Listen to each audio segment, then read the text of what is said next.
It is the 31st of December 2019 and I have been watching everyone do some really great reviews and sort of top lists of perfumes that they discovered in 2019, and given that it is now the end of the year, I thought I might do a little bit of a review of my own. So without further ado, I have 13 categories. The first category is my favorite 2019 release. So this is a perfume that came out this year, and it is Perfume by Givenchy. This was actually given to me as a gift, bought by my partner, amazingly, on his way back from Europe a few months ago, earlier in the year.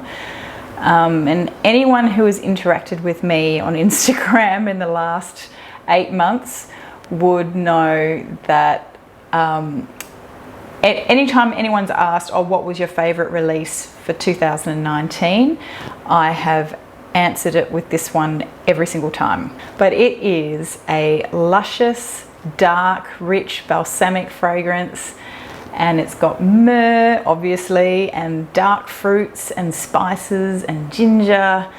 It is just gorgeous, absolutely gorgeous, and I expect that this will be my scent of the night for New Year's Eve. So there you go, that's Perfume by Givenchy.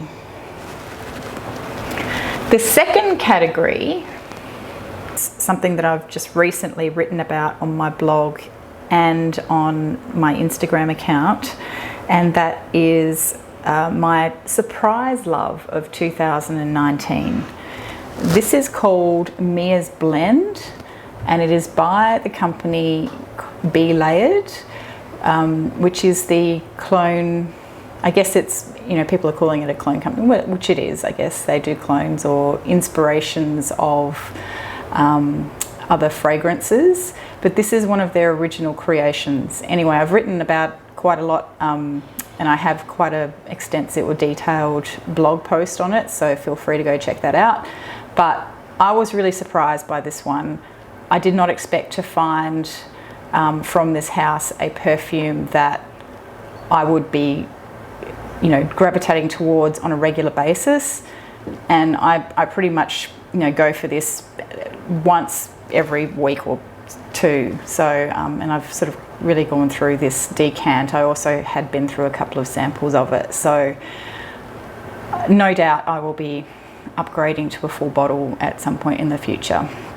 It is a really, really special fragrance, and it's one of their original blends. The next category is my favorite amber scents. So amber, I've always had I've always liked amber fragrances, but I've never really focused on them very much.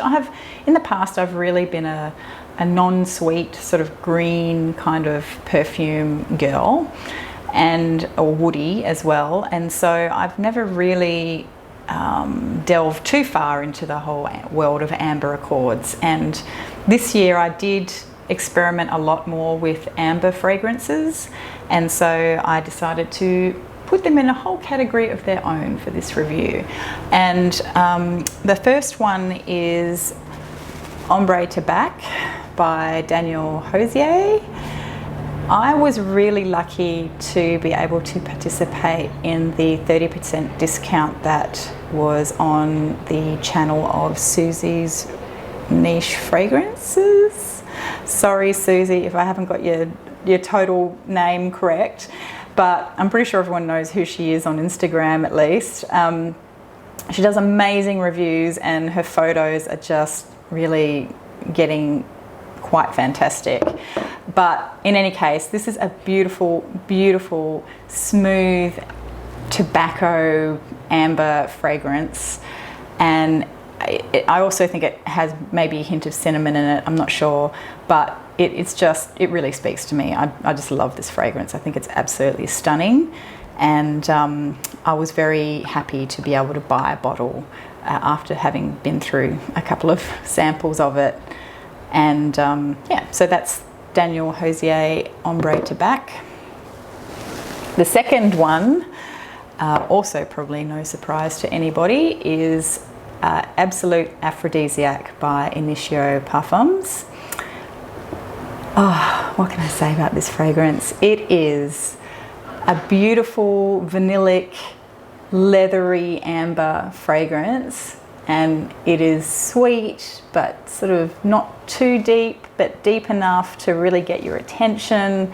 It's very sensual. I just, whenever I put this on, my partner is always sniffing me and going, what is that? What have you got on? It smells amazing. You smell really good. So this is an absolute winner. I think I went through an 8ml decant of it in almost a week, probably about 2 weeks, and I knew that I had to go buy a bottle, which was really hard, by the way, because it was really hard to source them in Australia at the time. I think maybe there's somebody who gets them in now, I can't remember, but they are hard to get in Australia, and it was not an easy exercise, but I was determined. And the last one from the amber scents that I have selected is Amber or Ombre 114 by Histoire de Parfums. This is a straight up amber scent, and it is just really, really beautiful. It's kind of powdery and fluffy, but yeah, just a gorgeous amber scent. And I bought a 15ml of this after my partner and I both went through 2 of the samples.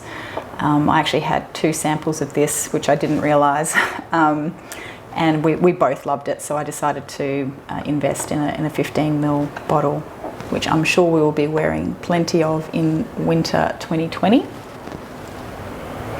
The next category is my most fun one, I think, but it is my favourite scents containing notes that I don't typically like or gravitate towards. So the first one is Miranda by Essie Strikes the Notes, and I think maybe this also takes the cake for the most stunning bottle as well. It's just beautiful.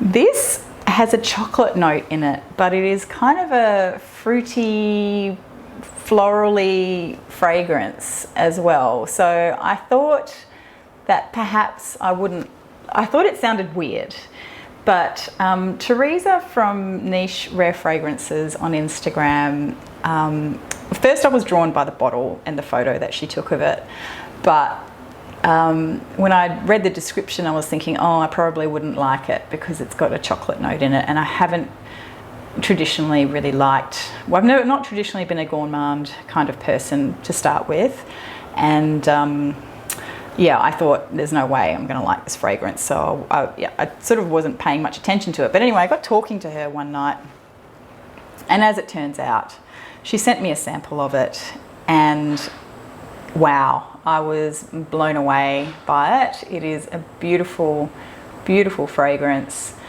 and I don't really know, it was such a surprise to me. I went through the sample and used it all up and thought, okay, I just have to get my hands on it. So again, I had to go direct to the perfumer in Italy to be able to have it sent over, which they did amazingly. Got it from Italy to Australia in under 2 or 3 weeks or something crazy. It was super, super fast, which I was really happy about, obviously. But yeah, definitely a purchase that was significant, but I didn't regret it one bit. The next one might be a bit of a surprise for people, but I also have traditionally not been a fan of vanilla. At least not fragrances that predominantly have vanilla in them or are centered around vanilla. Obviously, most fragrances have a bit of vanilla in to give it a bit of sweetness or whatever. Lyra was my first vanilla-focused fragrance that I really enjoyed. I had a couple of samples from Lucky Scent of it, I think, and I really liked it. And of course, it was getting a lot of airtime as well. It's a very popular fragrance. And yeah, so over time, I think the first few samples I had were a couple of years ago or last year or something. But then this year I finally decided to invest in a bottle of it, and it's a really special fragrance.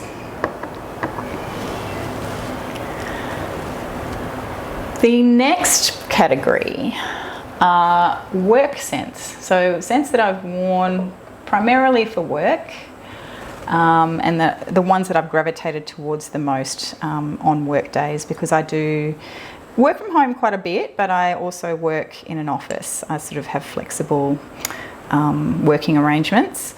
So the first one is Allure by Chanel, the EDP. I know that this has changed over the years, but I still really, not having really had too much exposure to Allure the way it used to be, although this is now the second bottle that I've had of it, but I don't think I had the pre-2011 version. I think it was 2011 when it sort of became reformulated. This is just a really sort of smooth, florally, kind of woodsy, creamy, a little bit powdery fragrance. Traditionally it was described as being a citrus fragrance, but I don't really get that at all. But I find it just a really unobtrusive, sophisticated scent that works really well in the workplace. And the other one that I have been wearing for work a little bit more lately, well, it's only a new fragrance that I've had in my collection for a few weeks, but it is Masque Milano's Kintsugi. Hang on, let me see if I can get this to focus. It's really hard to focus it. There we go. This is a Chypre fragrance, and I've had to work on Chypres. They're not something that I have typically instantly loved over time. There have been a couple that I don't mind, but this one really got my attention in the Chypre category. And the interesting thing about this one is that they removed the oak moss, because oak moss is, I guess, becoming a lot more limited in fragrances these days because of the IFRA regulations.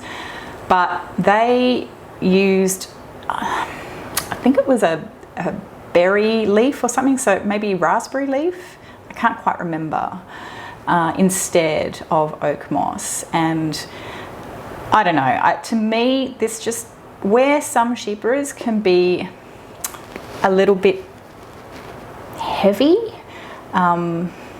this is just light and fresh and kind of grassy and just hay-like. It was sort of straw-like, and I don't know, it's beautiful. I really love it. Matt really loves it, unfortunately, because that means he's wearing it as well.